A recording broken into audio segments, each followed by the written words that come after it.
Hi folks, and welcome to the Ace Tanker for the WZ-131G FT, the Tier 6 Chinese tank destroyer. And this is a tank that never existed, so that should make the history pretty easy. But as its name suggests, it is a 131, a WZ-131, which is a light tank we have in game, which is also a premium tank we have in game, because the WZ-131 and the Type 62 are exactly the same tank. WZ-131 being the project name, and Type 62 was the production name of the tank. So this is a hypothetical tank destroyer built on the chassis of the 131 or the Type 62, which in turn was a version of the Type 59 for use in southern China.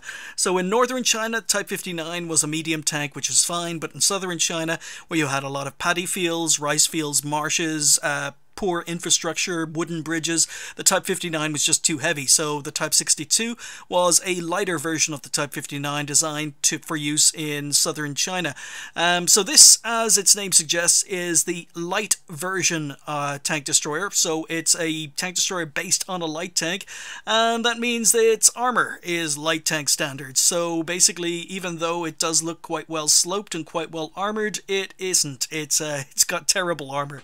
So essentially, the only armor you have on this tank is the frontal armor. It's only about 45mm sloped. Now, you do have a gun mantlet, and the gun mantlet, if you do hit it at extreme angles, can get up to about 150, 160, but most of the time you're going to be going through this gun mantlet. You can see you can go through it with 48mm here, 101 here, 84 here, so, you know, you might pick up bounces if they hit your gun mantlet at a bad angle, but most of the time, you know, you can't count your gun mantlet because it's just completely erratic. I mean, here's an area of the gun mantlet that's only 19mm thick, so yeah, gun mantlet, you can't rely on it. Lower glacis is only about 36mm thick.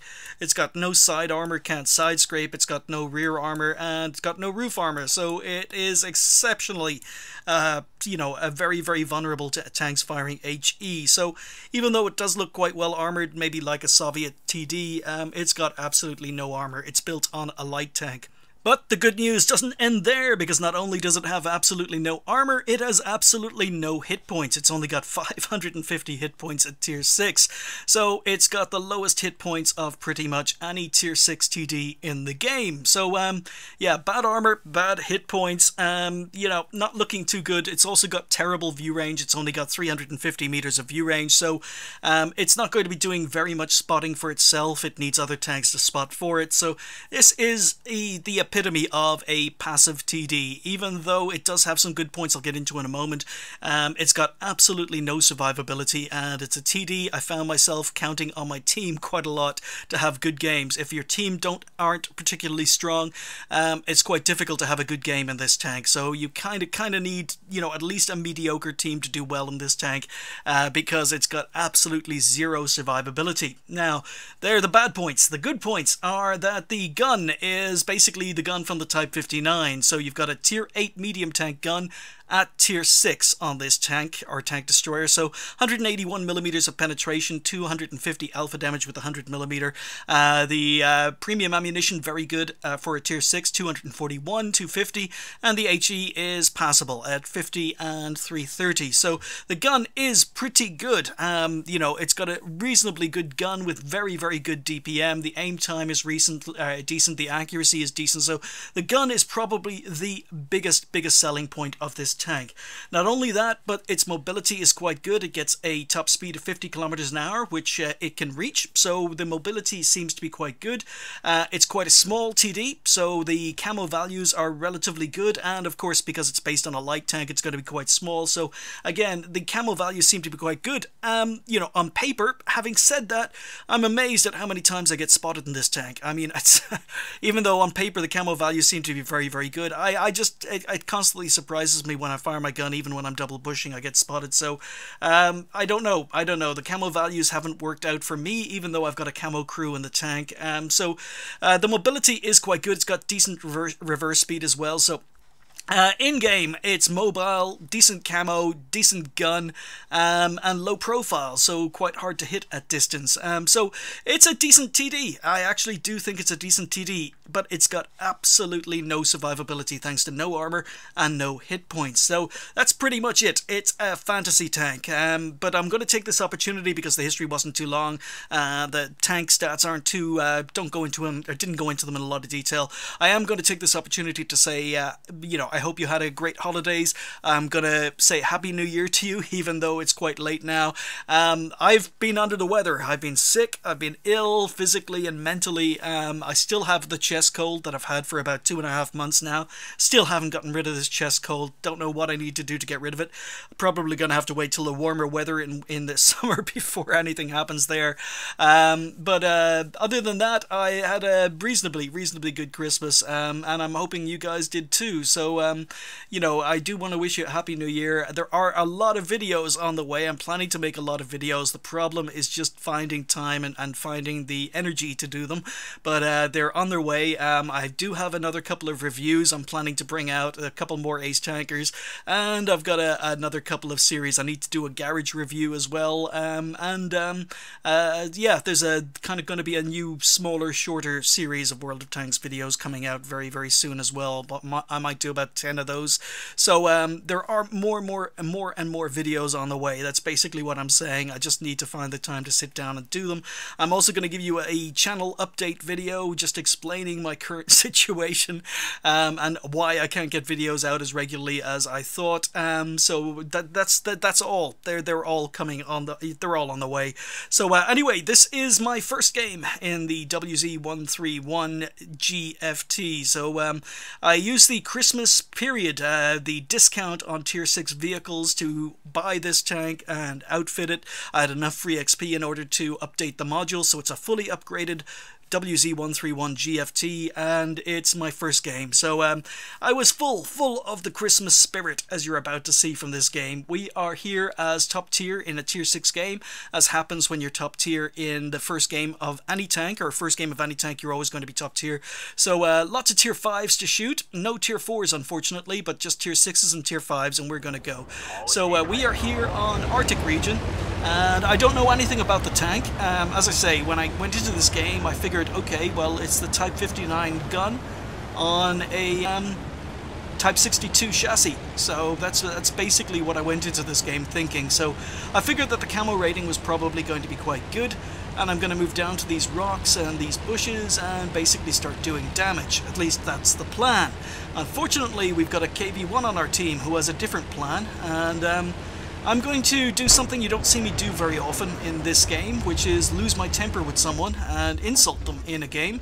But I don't hide anything from you guys. You've seen enough replays from me to realise I'm relatively well behaved. So yeah, first shot into the T-34-85M, and I've been spotted. And as I say, one of the things that disappoints me on this tank is basically quite how often I get spotted. So first of all, there's the 3601H who's kind of pushing me and moving me out of the way. And then there's KV-1. Look at this KV-1. This KV-1, he's pointing his turret directly at me. He knew exactly what he was doing, and he decides that he's just going to push me out of the way. You know, first of all, VK, you know, hugging my style, and this KV-1, I'm not very happy with this KV-1. And I'm kind of giving him a nudge to tell him I didn't appreciate what he did. He pushed me out of the way, tried to get me killed in order to steal the position.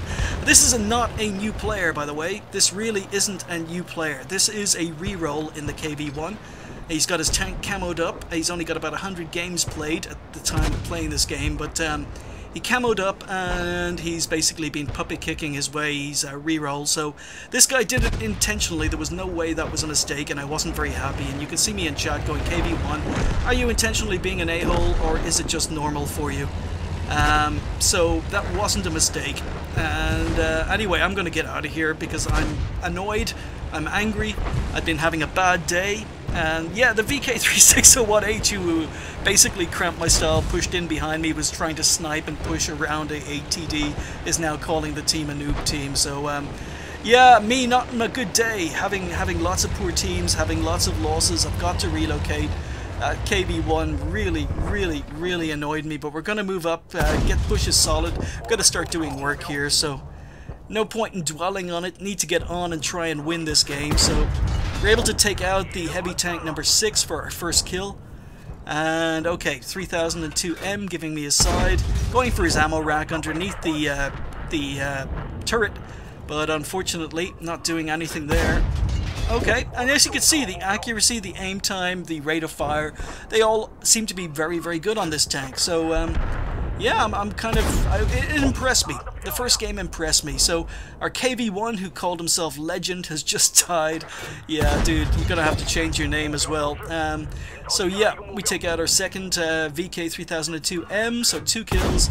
3 kills on the KV1, and I'm thinking, okay, we've got this. We've easily got this. We're losing badly, but we should have this. I haven't been spotted. I'm just putting in shots here. So the camo rating at the beginning let me down. Now it seems to be holding up. This guy has moved. Yeah, he's moved behind Rex. Okay, so... Oh, KV1S drowned himself by accident. T150 moving up, side of the turret. Oh, he bounced. Must have hit his gun mantlet. Someone else has tracked him, but looking for weak spots. Going to have to go for the cupola, and we can take him out for kill number 4. So, yeah, alright, there are at least 4 tanks down in front of me still, so I'm moving forward so that the bushes go solid, or goes see-through. I can try and use my binocs on my camo net here. Not much to shoot at this Churchill 1, just the roof. Maybe I can overmatch it. Nah, gun is starting to let me down. So Hellcat, Churchill, T-3485M, and possibly a Matilda. And while I'm focused on this, yeah, bugger. While I'm focused on this Churchill, our north has collapsed. So there's a Wolverine, a Chinook, and an M7 up north. And in the meantime, you know, we've got a T-34 camping on the ridge. So those guys are in trouble. I'm going to have to relocate to deal with the north now, even though the south is still around. So yeah, didn't have a very, very strong team. We're up to 2.5k damage and 4 kills. We're going to relocate, see what else we can do over here. So as I say, one of the problems with this tank is spotting for itself. It doesn't have great view range, although I am using binocs. And you can see the mobility. We get up to, we're doing about 44, 45 kilometers an hour along here. So the mobility is quite good. You can relocate. We're just going to push up. And as I say, my view range is terrible. I have to let my binocs kick in. And then we spot the M7. So swing around. The aim time, accuracy, not terrible. We can take out the M7. That should get me spotted. Yeah, it does. So move down into the hollow to try and stay safe. I'm on 5 kills. And yeah, reasonably decent game. I'm just hoping that the enemy tanks move in now. This is where things start to get a little bit tricky here, because the Chinook has moved up, Wolverine has moved up, they're in the dip, and there's still a T-3485M. Okay. Someone must have taken out the Churchill while I wasn't watching, but alright, we're going to move up. Now these guys are in the dip, and I don't have a lot of gun depression. The gun depression is quite poor on this tank, and also because I'm close range, my camo rating stands for nothing. And remember, I said that this tank has no armor, and it has no hit points, and that ram from the KV1 earlier cost me, what was it, 15 health? So I'm already down on health, and I don't have a lot of health to begin with. So our Stug relocates, our T-34 dies, and all of a sudden I'm left alone with tanks from multiple sides. We track the Chinook, and Wolverine moves up, and I'm... Oh, that's a derp gun. Oh, no. No. Okay, so basically even my armor is not going to count for very much from the derp gun on the Wolverine. So keeping an eye on the mini-map, I'm waiting for him to appear from behind the rock. But I'm basically being shot from 2 sides here, and I'm wondering which tank is going to pop up. So yeah, I'm kind of in a very, very difficult situation. I need the Stug to stay alive, so that basically I don't start getting shot from 3 directions. I can maybe handle the Wolverine and the T-34M, but nope, okay. Yeah, Wolverine, he doesn't want to poke. He can possibly take a hit from me, but oh no, our Stug has just discovered the Matilda. And I don't have the gun depression. Gotta move forward, get a shot into the Matilda. I'm hoping the Stug can stay alive, but the Stug is losing. Oh, he's losing health so quickly, and I don't want to get caught in the crossfire. Matilda has far too much health. Yeah, it's only a Matilda 4, but okay, 2 shots into the Matilda 4. I'm on 6 kills, 3.5k damage done, and now I've got 3 tanks, I've got 3 directions, I've got no armor, and the Wolverine is using a derp gun, so I kind of need these guys to poke. And I think the Wolverine is a good player because Yeah, okay, not quick enough to get the T-34-85. Okay, Hellcat gets me from distance. Wolverine was not presenting himself to be shot. I got spotted, got taken out by the Hellcat and from distance, and it was a defeat. So, first game in the 131G. Yeah, they're not always going to be wins. So an immensely annoying game in the WZ-131G. My first game in the tank, and I got bullied around by heavy tanks on my own team, being pushed out of position, pushed in front of enemy tanks. You know, and I don't believe it was ignorance, I believe it was intentional, at least on part of the KV-1. So I wasn't annoyed, or, you know, I wasn't very happy with the KV-1. You know, wasn't full of Christmas spirit and forgiveness. I was just having a bad day. Ended up ending the game, you know, incredibly frustrating as well, with 4 enemy tanks versus myself and having to try and cover multiple angles in a tank that has no armor and no hit points. So no survivability, and that's the only thing that really annoys me about the tank. I like its mobility, I like its gun, and I like its camo rating when it works, but that's pretty much all the tank has. The view range, not very good, and as I say, the survivability is 0, as you could see there, but we still managed to ace it on our first game along with a high caliber and a top gun. We came first with 691 XP, although because we picked up heroic medals like top gun and high caliber, that was higher. 6.6 or 3.6k damage in my first game of the tank. Not terrible. And I do kind of like this tank. I'm playing around with the idea of keeping it, but I don't know. I'm just wondering if there's better stuff. I don't have a lot of Chinese TD crews, so I'm wondering if there are better stuff further up the tech tree that I would prefer to keep a crew in. But 6 kills, relatively happy with, 21 shots fired, 17 hits and 16 pens. So I do like the gun. It's got decent DPM. The potential damage is quite high. You do need to play it quite passively. Most of my damage was done from a distance of more than 300 meters. We damaged 9, destroyed 6, and earned 60,000 credits, which ain't too shabby with a tier 6 regular tank in game. It was my first game in the tank, however, because it wasn't a win, it wasn't at times too. But yeah, I won my next game, and it wasn't quite as good a game, but it wasn't an ace either. But yeah, first ace in any tank comes to you regardless of how good the game is or what sort of mood I'm in when I'm playing it. So there we go. I think it's okay. I think it's okay compared to the tier 5 and tier 6, or compared to the tier 5 TD, which was an absolute travesty, one of the worst tanks I've ever played in World of Tanks. The tier 6 seems to be quite good. It's a nice step up, it's a nice change, and it's quite competitive for a tier 6 TD, even though, as I say, you need to rely on your team more in this TD than maybe you do in some other TDs. But anyhow, I want to wish you again, I hope you had a happy holidays. I hope that you're having a happy new year. I hope your resolutions haven't all been broken by now. It's a couple of weeks into January, so yeah, most resolutions have probably already been broken. I know mine have. And I will bring you more videos soon. There's a lot of stuff in the pipeline. It's just a matter of getting the time to record it and get it out to you. But I'll do my best over the next few days. So thank you guys for watching. I'll see you next time.